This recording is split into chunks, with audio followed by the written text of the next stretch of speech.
However, with equipment comes equipment problems.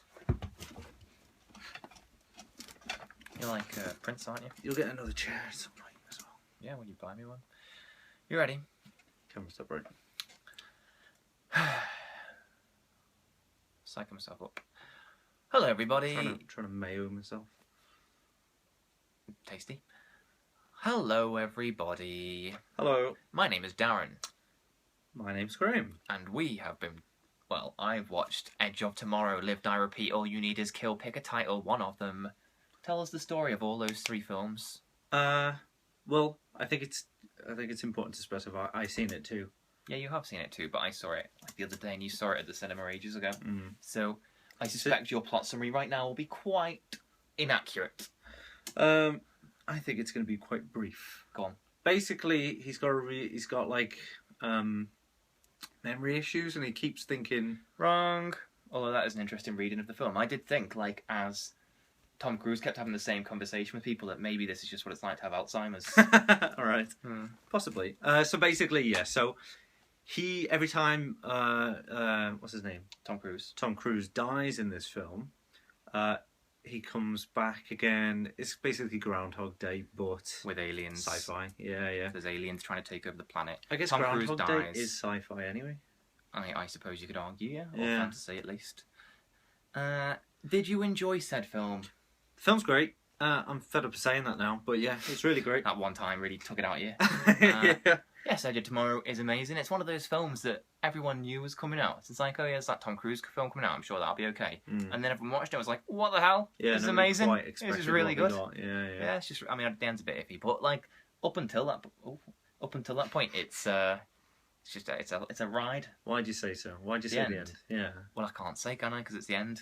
I don't mean the very end. It was like, some sort of controversy around the last, like, minute or two. I just mean the third act where, Right.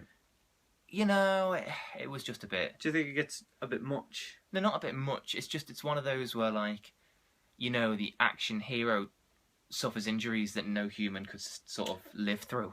And you think, like, you should be dead by now. Well, yeah. Yeah, I won't go into it because it's spoilery.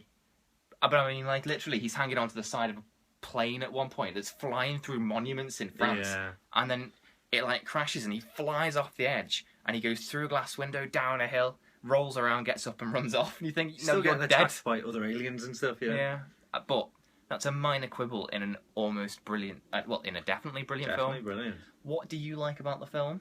I really like the creatures themselves. I like the creatures. They're just bizarre. Like, they've really kind of invented their own creature to kind of attack them as Well, they've got an alien expert in the cast, haven't they? With Mr. Tom Cruise.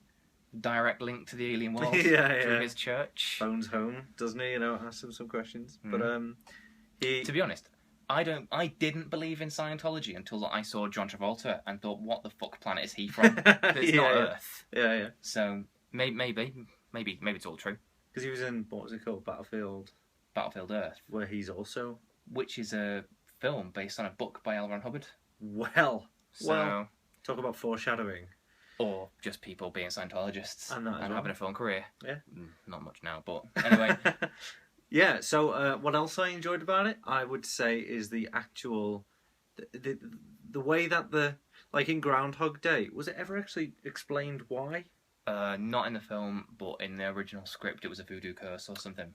Really? Yeah. I didn't But know. let's not let that taint our view of the film. No. Of which film? Groundhog Day. Oh, no, absolutely not. It is what it is, and I'm not just going to take, hearsay as fact. But I like the fact that the time-travelling, side of this film is really like is like the main central core of the film. Well, that is what it is about. Yeah, exactly. Right, okay. So but it's just so, like, in other films where time travel is, it's more of just like a vehicle to kind of, to have a story. Whereas in this, it's directly kind of relevant. Give me an example of what the hell you're talking about. So, like, Looper isn't about time travel, but it has time travel strongly present in it. It's sort of about time travel. It's not about time travel, it's about... It's like an action version of Back to the Future. If you can't, got to change the past to sort of save the future. Yeah, exactly. So in this one, it's not like that because the time travel is actually is it spoiler what it's kind of used for in the film? No, I don't think so. You can say why. So if you don't want to know, if you haven't seen it, cover your ears. Well, it's just the setup. Yeah. He can every time he dies, he comes back to life a day earlier, and he's been sent to the battlefield to fight some aliens. And obviously, because he knows what's happening, because he's relived the day, every time he does the battlefield, he gets a bit further. Is that what you're saying? Well, no, because the aliens also use that same power. Oh yeah, that's a spoiler. I wouldn't have said that. No, I wouldn't have said that at all. Well, anyway, I just thought it was a really, really kind of deeply thought out film, especially one using time travel. Time travel is kind of avoided because it's too complex and it is just you have a lot of pitfalls and stuff, and it is a lot of fun. What? Yeah, time travel, yeah, always. Although, it's just a fun blockbuster. It's not like it's well, everyone knows this. I'm sure everyone's seen Edge of Tomorrow by this point or heard of it. Hopefully, it's funny. It's really funny. The humour, I think, has been overlooked. I think it's mainly predominantly a sci-fi fantasy kind of action. I would say it's an action comedy. Yeah, really. Yeah. Nothing about Might not sci-fi. mean it, but I can say the words. Oh right, I see. Well, definitely sci-fi. There's aliens in it. Yeah. But also the comedy side of it. That's what I'm saying. Is kind of overlooked. I think there's a lot in it, and I think this it deserves the credit of. Ow. Sorry, I got cross. Yes, I really like Tom Cruise as well, and I really like him in this film because he plays a scumbag who learns to be a good guy, a bit like Groundhog Day, in fact. Yeah. Because he starts off trying to sort of be a coward and. Well, yeah, that's I say be a coward. He didn't want to fight some aliens. Who can blame him? Well, yeah. But with Brendan Gleeson as well, who doesn't appear very prominently in the sort of marketing of this film, and yet is one of the best actors ever. What else to say? Emily Blunt is really good. She's fabulous. I just want to go back to Tom Cruise. Oh yeah, me too. People might not know about his disability, and I think we should bring it up. His oral disability. Yes. Yeah. He has this thing, and you might not have noticed it, but definitely look out for it in future and stuff. Mm-hmm. He has a centrally aligned tooth, one single tooth, sitting in the center of his head, like a newborn baby cartoon caricature, and it's the most distracting thing. So I'm not going to apologize for ruining every Tom Cruise film now. No, but I have, and it's hilarious. Just give it a look. Just have it. I think that the only reason that this film is a sci-fi movie, science fantasy, is because nobody mentions that central tooth. That's true. As soon Everybody as you know would it, just be talking to his tooth. Yeah, you're reliving the same day over and over again. But what's going on with that tooth? Yeah. Well, are you okay? Have you been punched really hard at one point or something? Yeah. And he'd be like, "Oh, aliens every day." And you're like, what are you saying about your tooth? I'm not listening. There's a tooth. Yeah. No, I really like Tom Cruise. He gets a lot of flack, doesn't he, for being the everyman sort of thing, or no, he whatever. gets a bit of flack for being the weirdo. And the weirdo. Yeah. Maybe they got John Travolta as a Scientologist to put Tom Cruise in perspective. Yeah, suddenly he doesn't look so weird. Yeah, even though he's jumping on the sofa of Oprah Winfrey. One person jumps on one sofa once, and suddenly they're the sofa jumper. But he's only jumping around. He's in Mission Impossible 4 times. He's only jumping around because of Katie Holmes, though. I mean, that's not to jump around about. No, it's not, is it? You jump around when you get rid of her. Send her to your home planet. Yeah. Or the volcano that all the dead aliens now live in. It's all their souls in it. Yeah. Sorry, go obviously. on. This is directed by... Sorry, go on. Edge of Tomorrow, All You Need Is Kill, Live, Die, Repeat, is directed by Doug Liman, who I quite like. He did Swingers, which is amazing. The Bourne Identity, which is very amazing. Mr. and Mrs. Smith, it was alright. It was quite fun. Yeah, it's quite a throwaway, it's alright. Fun is the word. Yeah, fun to rubbish, but fun.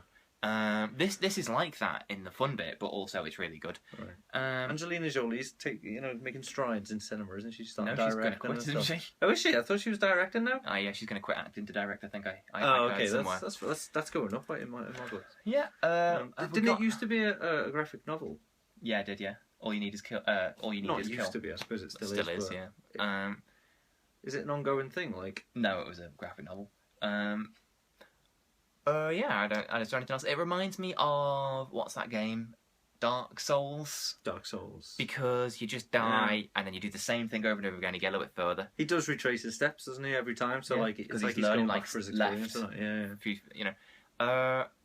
I don't know, that'll do, won't it? I guess so. I mean, we just kind of praised it, really, and it's kind of... Well, I said the ending was a bit rubbish. Yeah, but you've said that we can't talk about the ending, so... Well, I did. I then explained why it was rubbish, because the whole hanging onto the side of a plane thing It is quite a dramatic end, and it's fine and stuff. But as you say, he is human. He is definitely human. Yeah.